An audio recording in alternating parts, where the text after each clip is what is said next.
Hello, Leslieville and Leslieville neighbors, and welcome to Coffee with the Nosy Neighbor. I have a special guest today, Kristen Bosley, President and Broker of Record at Bosley Real Estate, and we are going to be talking about the Clear Cooperation Policy that was recently implemented by CREA. I do not have any stats for you today, and here is the reason why. I'm turning 50 this year. That's right. And right now, I'm on a trip in Europe called the 50th Birthday Tour. So if you do watch my Monday walking tours, I would love to invite you to please watch them right now because they're a little bit about what I'm up to. Anyways, without any further ado, let's get to Kristen and some real estate information. Hi, Kristen. It's always lovely to have you join me. Thank you for being here today. Oh, as always, it's a privilege. Thanks for having me. So today I wanted to talk a little bit about this new clear cooperation policy, duty of cooperation policy. It seems like maybe they haven't quite nailed down the name for it yet, but it's been added to our code. And I wanted to talk about what that means for consumers. Absolutely. So our code is run by the Canadian Real Estate Association. So about 2 weeks ago now, the board unanimously voted at the AGM in favor of this cooperation policy.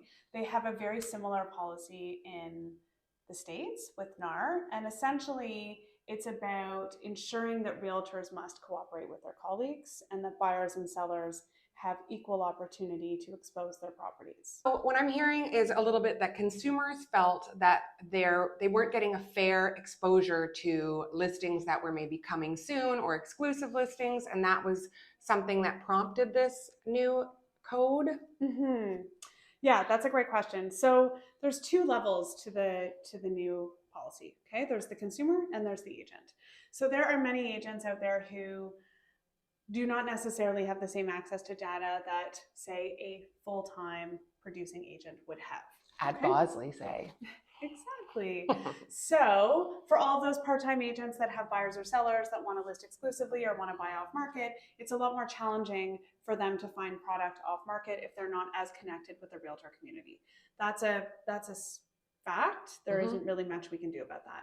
From the consumer standpoint, CREA and the entire industry as a whole is there to protect the consumer. The feeling from our organizations was that the consumer was the one being disadvantaged by this. And the bigger reality behind that is that not only were they being disadvantaged, many of them didn't even understand the repercussions of working with an agent who wasn't necessarily as connected as a full-time professional agent. When I read this code, it says that we need to disclose the benefits of listing on the MLS to our clients. But in my mind, I already do this. So, right. What's happening? Well, Shauna, you do this because you're a full-time professional realtor. But in all seriousness, we kind of laugh and jest about it, but it is a reality. We have over 70,000 realtors in the Trek region alone. And I am absolutely confident that not all of them themselves understand the repercussions of those choices, let alone have the ability to explain that to the consumer. Right. And that in and of itself is a terrifying thing that our industry is trying to rectify immediately. So yeah, absolutely. It's part of the policy that a realtor must disclose the advantages and disadvantages of their choice to either list privately and exclusively or to list on the MLS system. And it is incumbent upon us as professionals to be able to do that adequately. Agree. So sellers are still able to opt to list exclusively. Why would they do that? Yeah.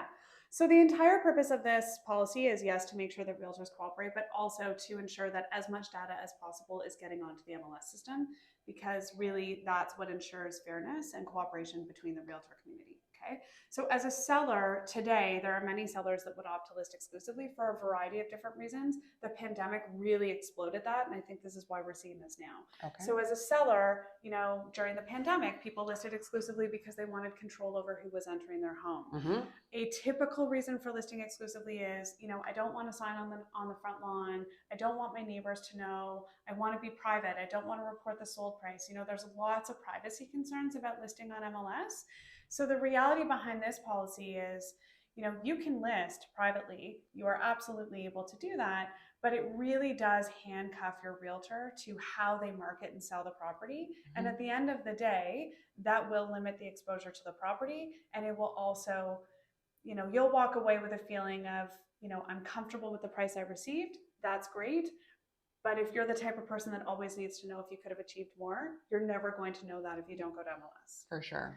The other side to that question is, a huge marketing ploy that's taken place since COVID, and really before, to be honest, is the coming soon, issue that we have. Coming soons really irritate buyers and sellers. They also really irritate Kristen. Yeah, they do. I hate coming soons. I think they're completely unfair. But what ends up happening is, again, you have a realtor community that doesn't necessarily know a coming soon does not mean you can sell the property off market before it hits MLS. Unlike an exclusive sign, which does mean you can. Exactly. Thank you. Very important distinction. Yeah. So more often than not, it's not unusual to find properties that will sell during that coming soon period. And that will inevitably end up in complaints against that listing agent because they have honestly done a disservice to the buyers who were waiting for it to hit MLS. So, and potentially a disservice to their seller because absolutely, they didn't get the exposure. Exactly. So there's flip sides to that. So this policy also addresses the coming soons by saying, listen, coming soon is strictly to be used as a marketing ploy, and it can be no longer than 3 days. Okay. Once the sign's on the lawn for 3 days, it has to be on MLS. So right. In that regard, I think the policy is incredible for our industry and will stabilize that aspect of it. Great. Okay. Yeah. What do you think consumers need to be taking away from this new code? I think that consumers should look at this code as a way to level the playing field for many consumers out there to ensure that their realtor has access to the most information possible. For people who really do value their privacy, you still have an opportunity to do that, but it has to be very clearly laid out what those disadvantages are. And you have to be very comfortable to do that. So it still allows consumer choice, but it's consumer choice in a more transparent outcome. Whereas before, a listing agent might just say, oh, I'll take it exclusively and try to sell it to my network and not necessarily go the extra mile to explain the repercussions of the exposure issue that comes from that. Right. And inevitably net price in your pocket. Exactly. So last question, do you think this is positive? Sounds like you do. I have to tell you, I was a little uncertain at the beginning, but they have gone back to the drawing board and made the revisions necessary. So from an exclusive standpoint, I think it's quite positive in that you can still advertise it within your brokerage and you can still do one-to-one marketing outside of your brokerage, but it does level the playing field. As you have indicated, I am not a fan of coming soon, so I'm slightly disappointed that that's still even an option, but I am very happy that, it's limited. that there's some limitations around it. Exactly. All right. Well, thanks for meeting with me today to chat about this. And I hope that we've given you guys a little clarity.